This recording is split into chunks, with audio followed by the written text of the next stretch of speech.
some of the themes, because I know me and all of us have kind of put all the sessions.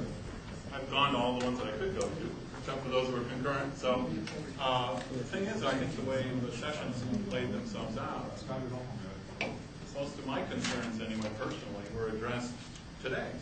Last night I had written down all these notes that I was going to talk about. But in the sessions today, beginning with Professor Turner and concluding just now with those three fabulous papers, a lot of things I was thinking to bring up for our discussion were addressed explicitly then. So I'm left with just a couple very quick, you might say, wishes and looking for fulfillment, little thoughts that are personal about what else might be said in addition to what's already been said, which is a great deal. And one of those is about the empirical world. My sense is, my wish would be if somehow, and I say wish because it's kind of childish, is if we read more about our immediate history, say the last few hundred years, and what the future, say the next 100 years, would hold. If we read more, it seems to me, we'd make our theory a little better. We'd be tighter. We'd be more together, sort of focused. And I know it's probably impossible, but I was reading the New York Times last night when I got home, and Krugman had an op-ed in it where he begins, I have seen the future and it won't work. Why? Because he's been in China, and it's entitled, Empire of Carbon. And, the point is, obviously, China can't be the U.S. We all know that. We're toast. We've seen it. And it seems to me there's a lot of knowledge about what's going to happen and what has happened that's pretty solid. Pretty solid. Bob Antonio was citing Science and Nature. I think social scientists have to know what science is saying.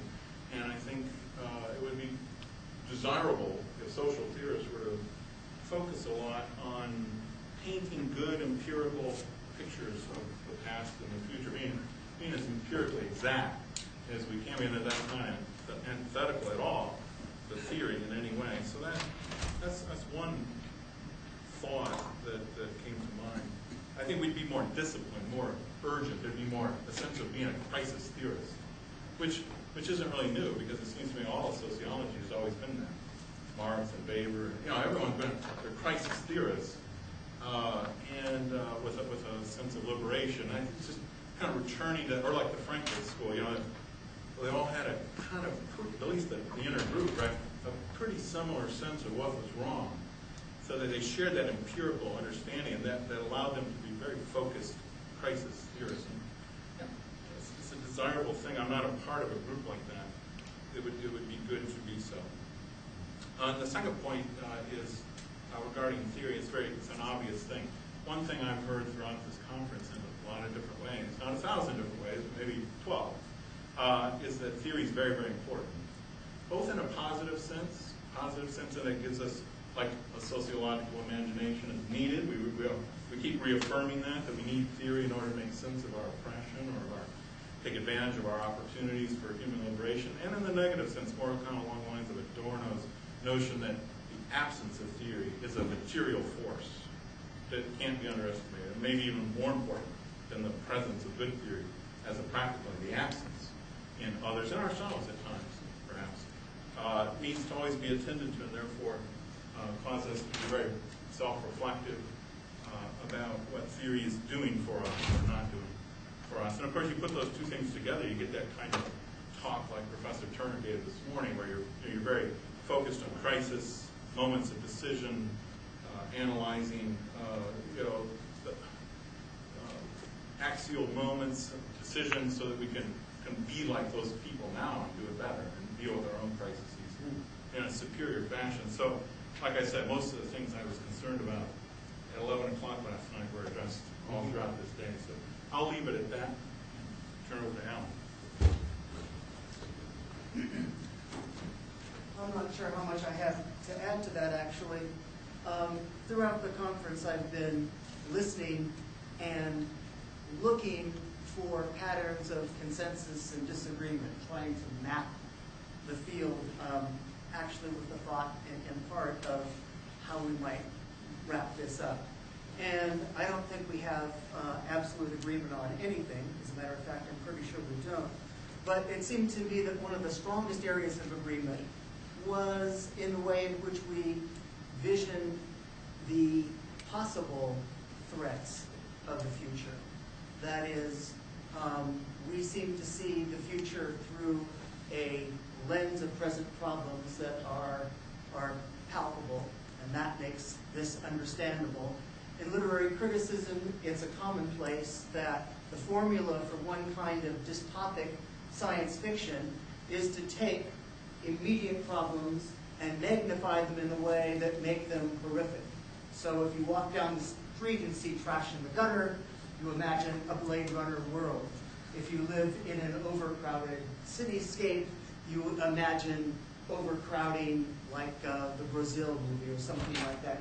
You imagine all of the problems around you magnified exponentially.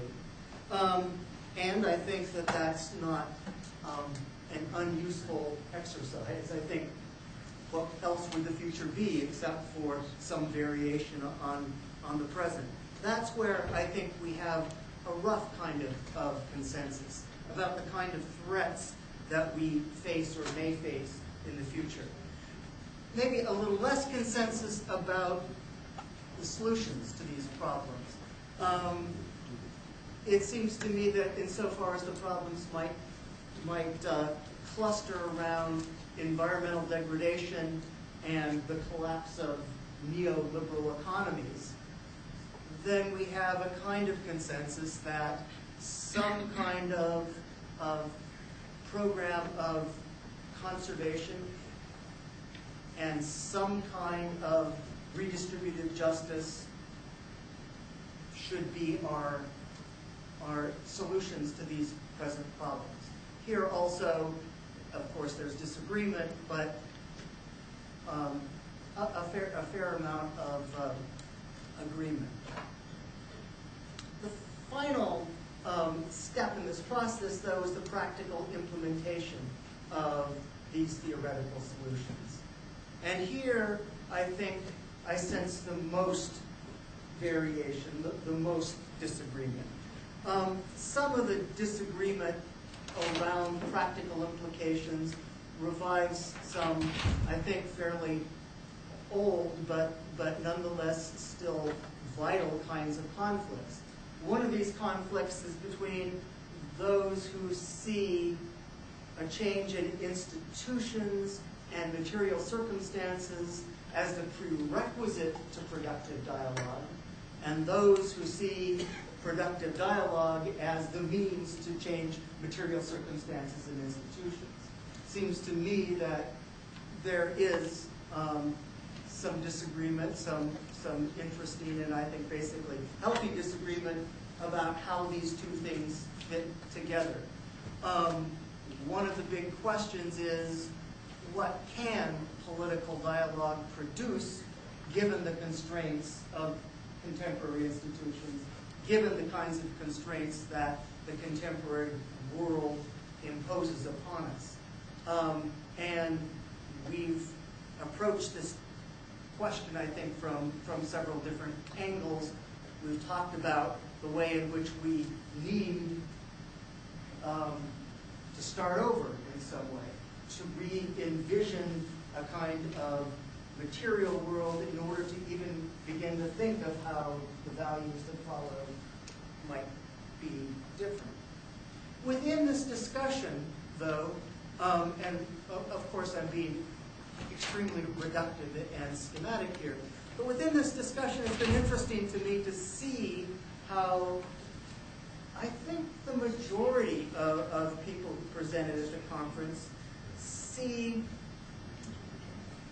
ethical responsibility as primarily a question of facing limitations.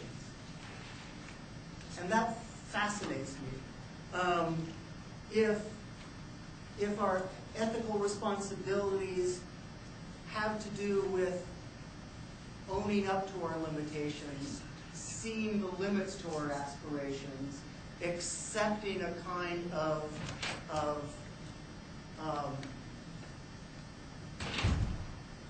limitation on the way in which we think of our own powers and aspirations, then it seems to me one of the issues